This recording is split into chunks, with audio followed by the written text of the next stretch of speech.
Welcome back. Welcome back. You are listening to Lurie Daniel Favors on Sirius XM's Urban View, where talk empowers and becomes action. I may or may not be live on YouTube. The Wi-Fi is Wi-Fi, and so, what can I do? I've got folks coming out to fix it. It ain't fixed yet. But I do want to share some things with you all today related to Minneapolis.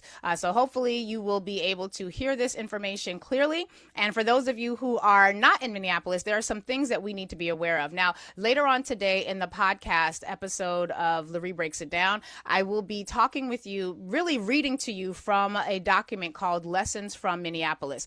This is a letter that I received along with a number of other people. It was asked that it be shared widely, so we got permission to share the letter. But it's basically lessons from organizers in Minneapolis, many of whom are, I think it is written from the perspective of an organizer who's a part of the Democratic Socialists of America, the DSA, an organization that's doing a lot of good work, got some issues and some challenges when it comes to racial interactions. It's largely a white-led organization, white-peopled organization, though they do tend to get black people into elected positions. It's interesting how, and I shouldn't just say black people of color into elected positions, but they do have this reputation for not actually valuing black leadership. So do with that what you will. I mean, it's an American political party, so it is what it is. Zohran Mamdani, mayor of New York City, is one of the DSA members. So is Alexandria Ocasio-Cortez, and there's plenty of reasons to critique them. But what I will say is that they do seem to be about that life. When they do get into office, they seem to govern the way that they said that they were going to. Look at Zohran Mamdani as an example. The way AOC comes at things, she's very DSA in her energy.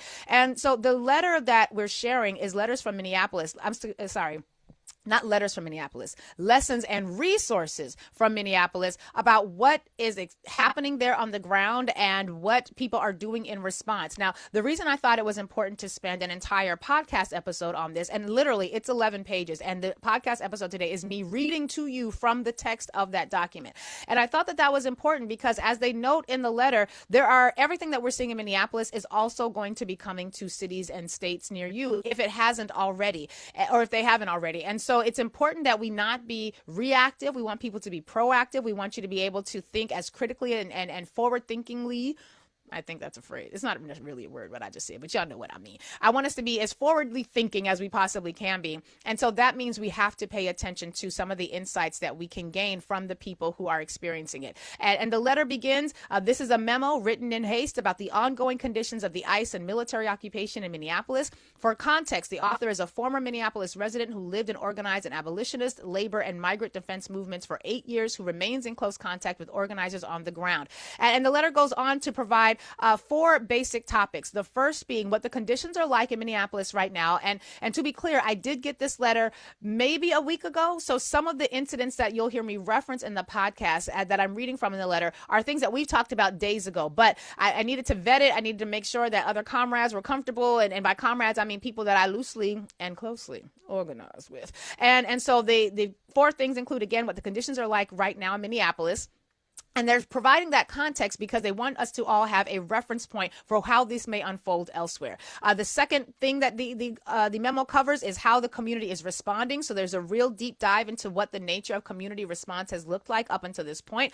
The third item that's covered include reflections on what we can learn from rapid response and ICE Watch organizations in Minneapolis. And the fourth is a list of resources and trainings from Minneapolis. Now, in the podcast description, I'm going to be linking to all of the resources that still have valid links in that podcast description. So you'll be able to get that as well. I don't have time to read it here. And my goal had been to come on today's live and to share that letter with you.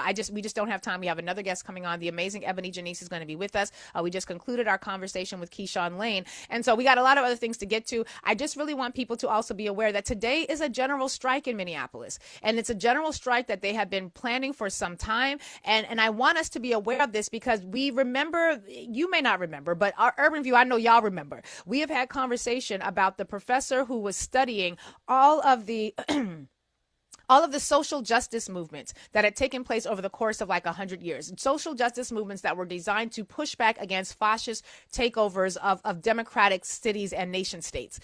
not cities, I'm sorry, I meant to say nation states. And part of the research that what she was able to conclude was that if you do nothing and your country, your nation state is being confronted with fascism and fascist elements are there and they're trying to take over, and, white nationalist elements are trying to take over. She didn't say white nationalists. That's what I said, child, because I'd be extrapolating. But basically what she found was that if you do nothing, your society, in the face of an organized onslaught of fascist behaviors, you got like a 7% chance of not slipping completely and totally into totalitarianism. If, however, you put up a fight, and we're going to describe what the fight looks like, if you put up a fight of this particular nature, you got a good more than 50% chance of pushing back fascism and preserving your democracy, such as it is, right? And I'm not one of the people who's like, we just need democracy because it's amazing.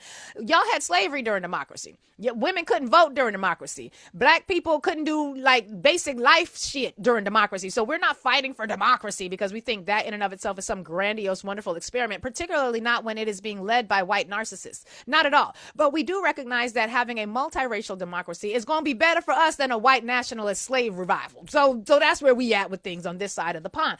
And one of the things that we need to be aware of is that in her research, and I've done entire YouTube videos on this, Urban View, we've had conversations about it. I believe I've done multiple podcast episodes about this as well. What she found was that if your society, when facing fascism, was able to generate enough resistance, not from 90% of the people, not from 60% of the people, not from 80% of the people, not from 30% of the people, if you just from 3.5% of the people, if 3.5% of your nation's population were to engage in resistance, if 3.5% of your nation's population were to engage in sustained resistance, not like these cute little No Kings protests that y'all did. They're so cute. I love a good protest. I think it's adorable that y'all gathered all the people on a weekend. When it was completely convenient for everybody and no one was really inconvenienced other than the physical act of getting to the protest. I love that. It was adorable. I love a good protest. Protests are important, but as I have said before, a little, condescendingly, and y'all know I told you so kind of sister, so I can own my condescension. But I have said before that if you are in a protest that is not tied to any demands, that's not tied to any long-term engagement, what you have engaged in is really a grown folk temper tantrum. Now, I don't mind a good grown folk temper tantrum because Lord knows we need some release valves. We need the ability to make sure that we are not overburdened and overwhelmed by the things, and having a good protest can help. I love a good djembe drum and some chants. Hell no, we won't go. No justice, no peace. I love a good session. I do. I'm a little old for this now. I ain't got the energy the way I used to. I ain't gonna be outside with them kids protesting the way that they had. And frankly, because I'm black, I ain't gonna be outside with y'all anyway. But if 3.5% of the population were not just doing one-off protests, but engaged in sustained resistance, in sustained protests, you got more than a 50, closer to 60% chance of preserving and enhancing or strengthening your democratic institutions, your actual lived experience with democracy. So I encourage you all to go to the podcast today. Maybe between 2 and 3 o'clock for the news edition. The Moment of Gratitude is already out from the 6 a.m. podcast release. But I'm encouraging you all to pay attention. Think about the organizations in your local community that are already doing the work of this sort of defense. Often those organizations are going to look like immigrant-based organizations, immigrant rights organizations, civil rights organizations, because we have this sorts of organizing capacity. We've already got clients. We're already sort of in the mind of thinking about how to defend them. Think about how you can support these organizations. And then when you listen to the podcast, or if you get a copy of the document, Lessons from Minneapolis, Lessons and Resources from Minneapolis, study it. Perhaps raise it in your, if you're a part of a civics organization, a fraternity, a sorority, if you've got a social action committee, and you damn sure better have a social action committee if you're part of the D9, come on. But share it with the people that you organize with. Maybe you call them sorors. Maybe you call them frat. Maybe you call them, your civic sisters. Whatever you call them, have conversations about what resistance in your local community could look like, because it is going to be necessary. And we don't want to get caught flat on our ass. We want to make sure we're doing the work of effectively preparing for what comes next. And there are tools that we can use to do that if we choose to be aware of them. So today's podcast episode, I'm not going to hit you with no hard news. I see Ebony Janice is already in the waiting room. So I'm going to conclude this live and get ready to go to commercial break. But I really, really want to encourage you as you go into this weekend, or really just today, don't be spending no money in solidarity with Minneapolis. We were just talking about how you got to get stuff that you're going to need for the storm that's coming. If you're in the path of this winter storm that's coming, I suggest, if you ain't already got it, get it tomorrow. If you can, stand in solidarity. If you can't, I get it. But I want us to study how this goes in Minneapolis, because Minneapolis, they got that fight in them.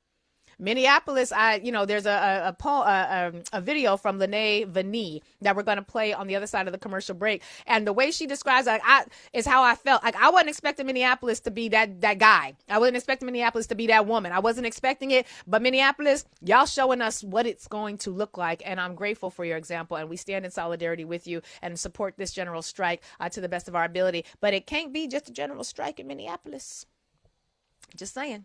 Ain't nobody got the ability to militarize their way out of this situation. We cannot out-military the military, but we could do what Italy's doing: buy enough food for the duration of the general strike as we determine it and stay in the house. Hell, the blacks is already inside. Ain't gonna be that much for us. In any event, we gotta pause here and go to commercial break. YouTube, we love you. We appreciate you. Check out the podcast episode. Oh, and don't forget to like, subscribe, and share this video. And share this video. Subscribe to the channel if you're not already subscribed. And if you're not yet a part of my mailing list at LurieDanielFavors.com, please do go. We've got a phenomenal number of people who have signed up to be on that mailing list, because y'all know that I'm about to launch this online community in February. February 16th is the day that it will go live, unless you are a part of our focus group. If you were a part of the focus group, Sankofa Circle, folks, watch your email this weekend. You're going to be getting a notification from us. We're going to pull together another meeting because we got some things we want to share with y'all before we do the launch for this community. And that's because the focus group was dope. Y'all are amazing. So be on the lookout for that email. And if you're not on my mailing list, go to LurieDanielFavors.com so that you will be notified as to how to join the online community. We're simplifying some things, streamlining some things. I am so excited because this is not going to be like a Patreon where y'all just getting a whole bunch of content from me. Y'all get so much content from me. Like, all day, every day, you can hear my content. This is going to be a space where we can build and where people will be able to center the information that I share. And it's going to bring people from the Urban View community, the YouTube, all the platforms that I'm active in, a space where all of those bodies, all those people, all those brilliant minds, all those geniuses can come together and build in a different sort of space that is centering the information that you have that I provide. But I just didn't want to do a whole nother Patreon where y'all was just getting articles from me and more comments from me. I do lots of talking. I want to get us in a space where we can gather and do some digesting of the information so that we can do the building. All right. LurieDanielFavors.com is where you can sign up. I love y'all. Appreciate y'all. We are going to go to our commercial break. Urban View. Ebony Janice is on the line, and I am so excited about what we are going to